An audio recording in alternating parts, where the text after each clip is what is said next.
Assalamualaikum warahmatullahi wabarakatuh. Perkenalkan, nama saya Fadli Sobari dari kelas C3, jurusan S1 Akuntansi semester 7. Di sini saya akan menjelaskan kembali mengenai mata kuliah kreativitas dan inovasi.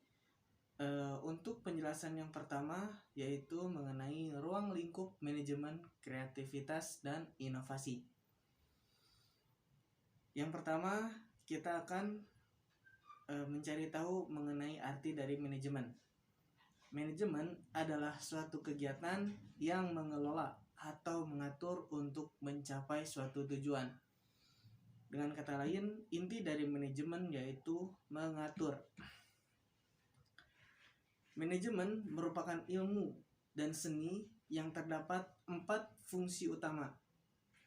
Yang pertama yaitu perencanaan, pengorganisasian, pengarahan, dan juga pengawasan. Lalu selanjutnya ada pengertian dari kreativitas dan inovasi. Arti dari kreativitas itu sendiri ialah sebuah potensi yang dimiliki oleh setiap individu dan bukan yang diterima dari luar individu. Jadi berasal dari diri sendiri. Kreativitas menurut Utami Mundar merupakan hasil dari interaksi antara individu dan lingkungannya. Kemampuan untuk membuat kombinasi baru berdasarkan data, informasi, atau unsur yang telah ada atau dikenal sebelumnya. Selanjutnya ada kata inovasi.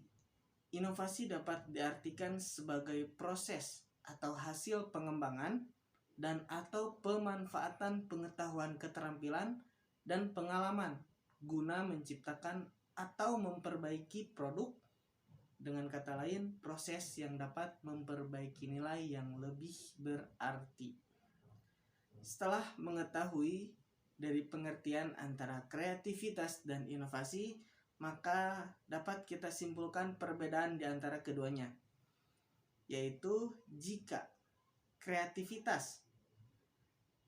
Anda menciptakan suatu yang baru, maka dapat dikatakan Anda telah menciptakan kreativitas.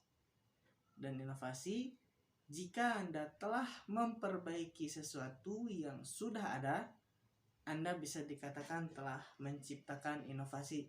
Itu untuk garis besarnya. Masih banyak perbedaan yang lain antara kreativitas dan inovasi.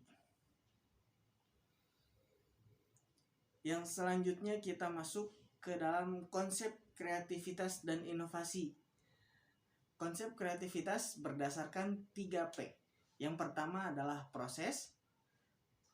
Merupakan sebuah kreativitas membutuhkan sebuah proses yang menghasilkan sesuatu yang baru, dan proses berkreasi merupakan bagian paling penting dalam pengembangan kreativitas.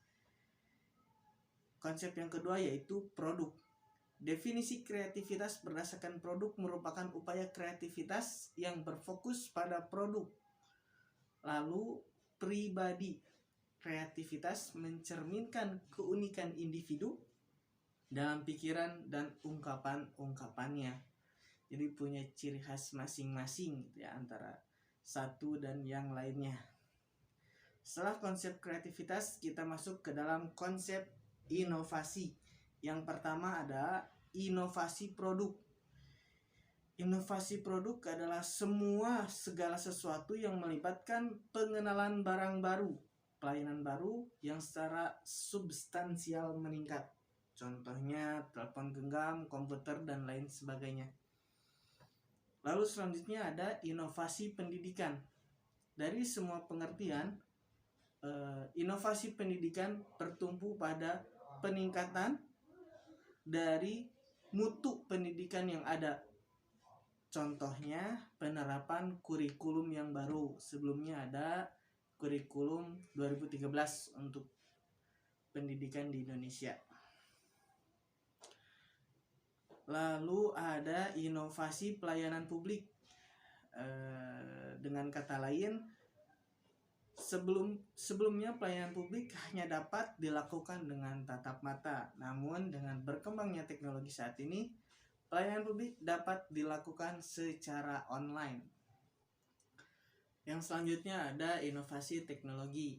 Inovasi di bidang teknologi saat ini berkembang dengan sangat pesat. Dibuktikan dengan adanya berbagai macam media sosial seperti Facebook, Twitter, dan Instagram yang menjangkau pengguna di seluruh dunia.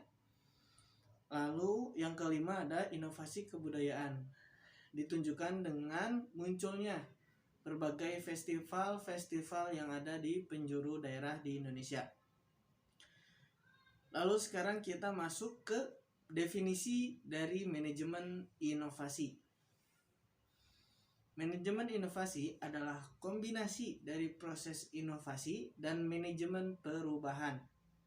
Manajemen inovasi merupakan proses mengelola inovasi agar dapat berguna bagi penciptaan keunggulan untuk bersaing. Keberadaan ide tersebut harus diatur dan disusun secara sistematis agar tidak terjadi kesemrawutan.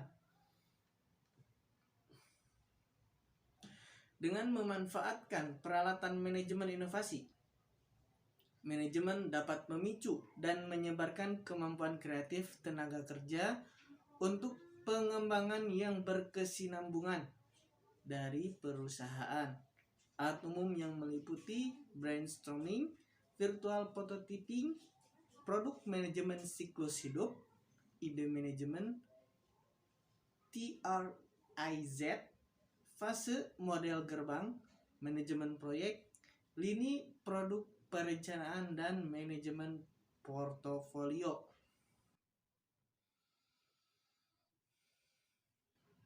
Lalu yang selanjutnya ada latar belakang lahirnya inovasi. Sebelumnya, banyak organisasi dan kelompok yang hanya memfokuskan pada penyediaan produk-produk berkualitas dan hanya memperbaharui mereka ke tingkat mempertahankan daya saingnya di pasar. Beberapa contoh perusahaan yang mengelola inovasi dengan baik adalah Apple dan Google. Apple dengan banyak inovasi dari produk-produk yang diciptakan, khususnya perangkat-perangkat, sedangkan Google lebih ke softwarenya atau perangkat lunak yang dapat membantu kita sehari-hari. Lalu ada tujuan manajemen kreativitas dan inovasi. Tujuan dari inovasi adalah untuk menciptakan ide-ide baru yang bertujuan untuk memperbaiki menjadi yang lebih baik, menghasilkan keuntungan, dan meningkatkan efisiensi. Lalu ada tujuan kreativitas yang diantaranya yaitu menerapkan solusi hasil dari pemikiran kreatif terhadap masalah dan peluang untuk meningkatkan atau memperbaiki sesuatu. Tujuan dari inovasi pertama meningkatkan kualitas, menciptakan pasar baru, dan yang terakhir memperluas jangkauan produk. Lalu di sini ada pembahasan yang terakhir mengenai pengembangan ide kreatif. Tahap penting dalam pengembangan ide kreatif yang pertama adalah belajar. Pembentukan ide dimulai dengan pembelajaran dan pemahaman yang mendalam tentang dasar-dasar tentang segala sesuatu yang akan kita pelajari atau akan kita buat menjadi sebuah ide kreatif. Yang kedua adalah pelatihan. Pelatihan sangat penting untuk mempelajari bagaimana melakukan sesuatu dengan benar.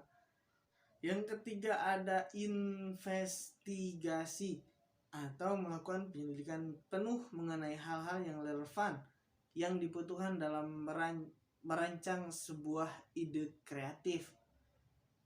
Yang keempat ada pencerahan, di mana sebuah gagasan kreatif muncul di kepala. Dia udah mulai muncul ide kreatifnya ya. Yang kelima ada ideasi, tahap awal penghasilan ide kreatif. Ideasi ini sendiri disebut juga dengan ide kreatif ditambah generasi. Dan yang terakhir tentu saja harus ada tahap eksekusi agar ide kreatif yang sebelumnya sudah dirancang dapat menjadi sebuah ide yang berguna.